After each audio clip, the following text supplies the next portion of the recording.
हमारे class 9th का जो diversity in living organisms chapter चल रहा था उसके एक्सरसाइज के क्वेश्चन आंसर। इससे पहले इन टेक्स्ट क्वेश्चन आंसर्स की मैं वीडियो अपलोड कर चुकी हूँ, किसी ने अगर वो नहीं देखी है तो वहां जाकर देख सकते हैं।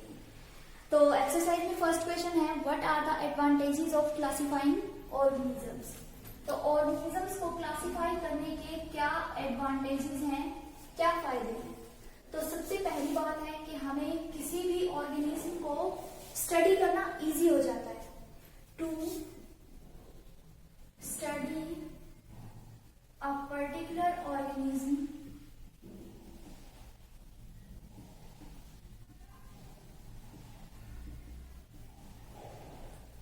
will be easy and relevant।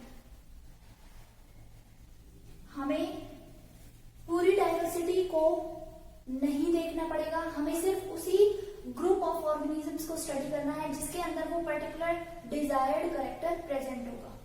ठीक है, जिससे हमारा जो टाइम होगा वो बच जाएगा और एक्सपेरिमेंटल जो स्टडी हो रही है उसके लिए जो हमें पर्टिकुलर कैरेक्टर रिक्वायर्ड है हम उसी पर फोकस करेंगे।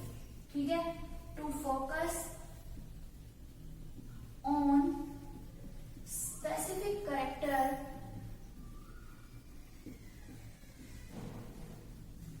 required for experimental study।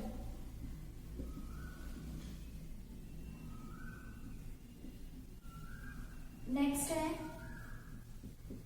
इससे क्या होगा, हमारा टाइम बचेगा, ये एक टाइम सेविंग प्रोसेस होगी। To save the time and money. ठीक है, जो क्लासिफिकेशन है उसके मेन जो पर्पस होंगे वो ये होंगे। नेक्स्ट है question number second. Second question पूछ रहा है, how would you choose between two characteristics to be used for developing a hierarchy in classification. दो कैरेक्टर्स में से आप किस कैरेक्टर को चूज करोगे हायरार्की ऑफ क्लासिफिकेशन डेवलप करने के लिए। तो ये हमने इन टेक्स्ट क्वेश्चन में भी पढ़ा था कि जो बेसिक कैरेक्टर्स होंगे उनको हम अवॉइड करेंगे, जो प्रिसाइज कैरेक्टर्स होंगे उनको हम लेंगे। ठीक है, we will take more precise characters and avoid basic characters, क्योंकि जो बेसिक कैरेक्टर होंगे वो हर इंडिविजुअल के अंदर प्रेजेंट होंगे। तो हमें उनके प्रिसाइज कैरेक्टर्स या जो फाइन कैरेक्टर है उसके ऊपर हमें फोकस करना है, तभी हम जाकर क्लासिफिकेशन अच्छे से कर पाएंगे। ठीक है, फॉर एग्जाम्पल अगर हमें किसी प्लांट की स्टडी करनी है तो हम सेल वॉल को नहीं ले सकते, क्योंकि सेल वॉल एक बहुत ही बेसिक कैरेक्टर है जो हर प्लांट ग्रुप के अंदर होगा। अगर हमें किसी पर्टिकुलर ग्रुप ऑफ प्लांट को स्टडी करना है तो हम देखेंगे कि उसके अंदर एम्ब्रियोजेनेसिस की प्रोसेस क्या है, उसकी साइटोलॉजी क्या है, मतलब जो सेल है उसके अंदर डिफरेंशिएशन किस टाइप का है, या सेल की जो टाइप है वो क्या है। प्रेजेंस ऑफ फ्रूट या फ्लावर को भी आप ले सकते हो, क्योंकि जो जिम्नोस्पर्म और एंजियोस्पर्म होते हैं उनको हम प्रेजेंस ऑफ फ्रूट और फ्लावर के बेसिस पर ही डिफरेंशिएट करते हैं। ठीक है, या फिर अगर आप एनिमल्स की बात कर रहे हो तो एनिमल्स के अंदर जो क्लासिफिकेशन होगा वो जर्म लेयर के बेसिस पर हो सकता है और उसके सिमेट्री के बेसिस पर हो सकता है।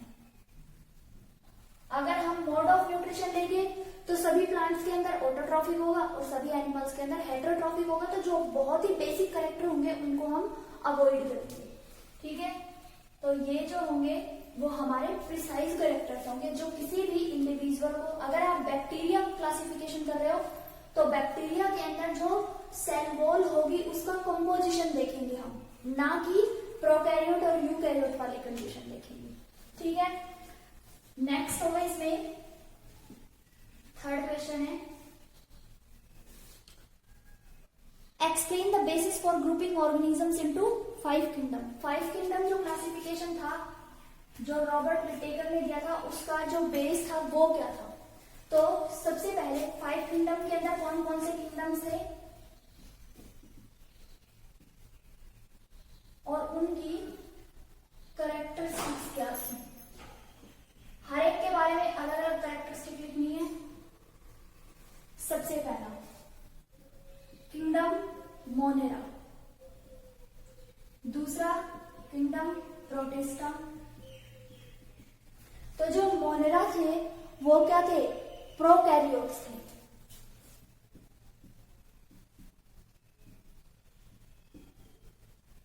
प्रोटिस्टा यूकैरियोट्स थे। उसके बाद जो फंजाई थी उनकी थैलस लाइक बॉडी और saprophytic mode of nutrition, dead और डिकेइंग ऑर्गेनिक मैटर पर जो फीड कर रहे हो वो सेप्रोफाइट कहलाएंगे। फोर्थ है प्लांट किंगडम प्लांटी। तो जो प्लांटी किंगडम है उसके अंदर सभी ऑटोट्रॉफिक होंगे और इनके पास सेल वॉल प्रेजेंट होंगे। जबकि एनिमल्स जो हैं, एनिमल्स के अंदर बहुत ज्यादा वैरायटी है, लेकिन मेनली एनिमल्स जो थे वो मोड ऑफ न्यूट्रिशन के बेसिस पर अलग किए गए थे। तो ये हेटेरोट्रॉप्स होंगे और इनके अंदर वर्टिब्रल कॉलम प्रेजेंट हो सकती है।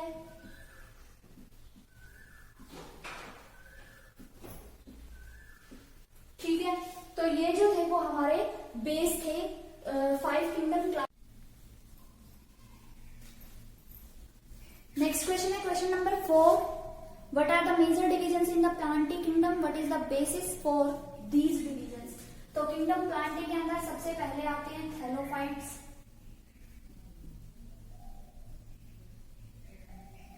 ब्रायोफाइट्स, टेरिडोफाइट्स,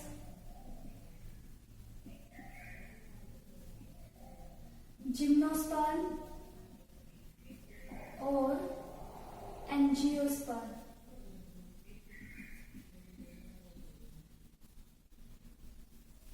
थैलोफाइट्स में जो प्लांट बॉडी होगी वो थैलस लाइक होगी, मतलब वहां पर रूट, स्टेम और लीफ का डिफरेंशिएशन नहीं होगा, मस्कुलर बंडल, जाइलम और फ्लोएम भी नहीं होंगे। यहां पर ब्रायोफाइट्स में वस्कुलर बंडल वो बहुत ज्यादा सिंपल टाइप के होंगे, तो वस्कुलर बंडल स्टार्ट्स अपीयरिंग।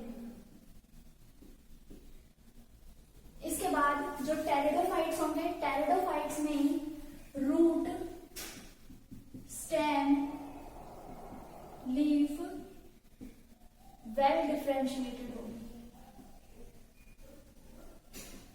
इसके बाद जो जिम्नोस्पर्म होंगे, जिम्नोस्पर्म में नेक्ड सीड होगा जो कि वुडी होगा। ठीक है, फ्रूट और फ्लावर यहां पर नहीं होगा। जबकि एंजियोस्पर्म में flower, fruit and seed present होगा। ठीक है, तो ये हमारा फोर्थ क्वेश्चन हो गया। नेक्स्ट है fifth, how are the criteria for deciding divisions in plants different from the criteria for deciding the sub groups among animals. Animals और प्लांट्स का जो सब ग्रुप्स डिवाइड किए गए हैं, फर्दर क्लासिफिकेशन किया गया है, वो इतना अलग क्यों है। तो हम बताएंगे कि जो प्लांट्स होते हैं उनकी कैरेक्टरिस्टिक अलग होती है और एनिमल्स की अलग होती है। तो हम बताएंगे plants are classified, further classified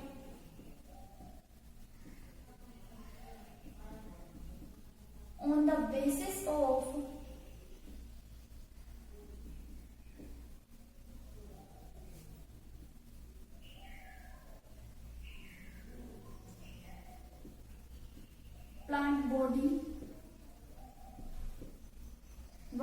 bundle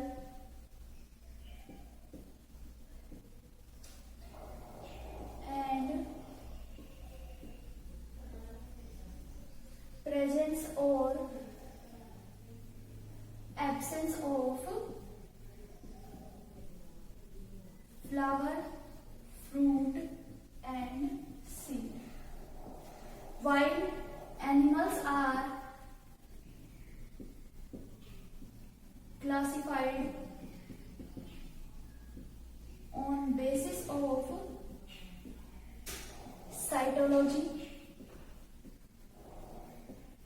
cytology के बेसिस पर प्लांट में भी है और एनिमल्स में भी है। तो साइटोलॉजी और इनकी सिमेट्री, बॉडी सिमेट्री बाइलेटरल है या रेडियल सिमेट्री है, या फिर जर्म लेयर्स, किसी के अंदर 2 जर्म लेयर हैं या फिर 3 जर्म लेयर्स हैं, उसके बेसिस पर इनको फर्दर क्लासिफाई किया गया है। या फिर वर्टिब्रल कॉलम जो है वो प्रेजेंट है या नहीं।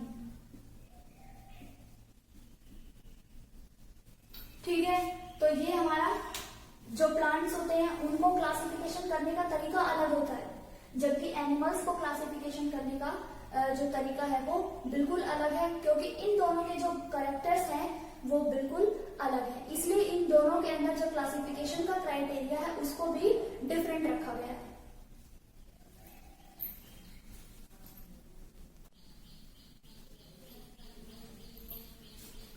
ये हमारा लास्ट क्वेश्चन है, explain how animals in vertebrata are classified into further sub groups. तो जो वर्टिब्रेट्स हैं उनको 5 सब ग्रुप्स में डिवाइड किया गया है, पाइसिस, एम्फीबियंस, रेप्टाइल्स, एव्स और मैमल्स। पाइसिस फिश हैं जो पानी के अंदर रहेंगे और गिल्स के थ्रू रेस्पिरेशन करेंगे। एम्फीबियंस लैंड पर भी रहेंगे, वाटर के अंदर भी रहेंगे और ये गिल्स, स्किन और लंग्स सभी को रेस्पिरेशन के लिए यूज करेंगे। रेप्टाइल्स क्रॉलिंग होंगे, रेंग कर चलेंगे और एग लेइंग होंगे। इसके बाद एव्स बर्ड्स जो होंगे, फेदर्स होंगे उनके पास और विंग्स होंगी। अब विंग्स जो होंगी वो उनके अंदर फंक्शनल भी हो सकती है और नॉन फंक्शनल भी हो सकती है। मतलब जो बर्ड्स होंगे वो फ्लाई भी कर सकते हैं और नहीं भी, जैसे एमू और ऑस्ट्रिच होंगे वो फ्लाइटलेस बर्ड्स हैं। नेक्स्ट है मैमल्स। मैमल्स के अंदर मैमरी ग्लैंड्स होंगी जो कि मिल्क प्रोड्यूसिंग ग्लैंड्स हैं, जो कि पोस्टनेटल केयर में आएंगे। ठीक है, तो ये हमारे हो गए एक्सरसाइज के क्वेश्चन। इससे पहले मैंने टेक्स्ट क्वेश्चन भी डाले हुए हैं, अगर किसी ने वो वीडियो नहीं देखी है तो प्लीज देख ले एक बार। हमारा जो हाफ ईयरली सिलेबस है वो कंप्लीट हो गया। इसके बाद हम एक प्रॉब्लम डिस्कशन वीडियो बनाएंगे, अगर आप अपना फीडबैक देते हो तो। ठीक है, तो अपना फीडबैक दें, जिस टॉपिक में, जिस चैप्टर में प्रॉब्लम है हम वो दोबारा से डिस्कस कर सकते हैं। ठीक है।